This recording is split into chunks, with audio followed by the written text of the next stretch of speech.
mine, but Chris Grayling, is the closure of the News of the World a cynical attempt to stave off greater problems for News Corp? Well, frankly, today's decision, to my mind, is almost immaterial to the key goal right now, and that is to understand who is responsible for what's happened, for them to be properly investigated by the police and put before the courts.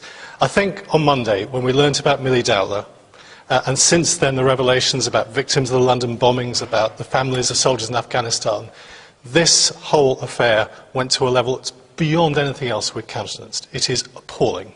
The people responsible have to be investigated, they have to be charged, they have to be brought before the courts. This was a crime that has revolted the whole country.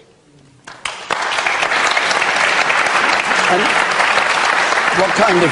what kind of inquiry would you think was the right inquiry into this? They've talked of 2 inquiries so far. I think people are rather sceptical about inquiries, aren't they? I think we'll end up with several inquiries. We've got one today through the IPCC into the conduct of the police. Clearly there will be, and we've agreed with the opposition, there should be a public inquiry. Right now, the important inquiry is... Forgive me, Chris. Would you accept tonight, in front of this audience, that because of the relationship between politicians and the journalists, there needs to be a judge heading that inquiry that has the capacity to compel witnesses to appear before the inquiry? It's a very simple question, yes or no. Including politicians? Well, including politicians. David Cameron has said he will sit down with your leader, Ed Miliband, and agree what form that inquiry should take. Right now, the inquiry I'm concerned about is the police. And it may very well we've got a question about it may very well be a judge-led inquiry. Yeah. But let us sit down on a cross-party basis and decide what the best way to carry out the inquiry is. There should be a full public inquiry, and I think Shirley's right.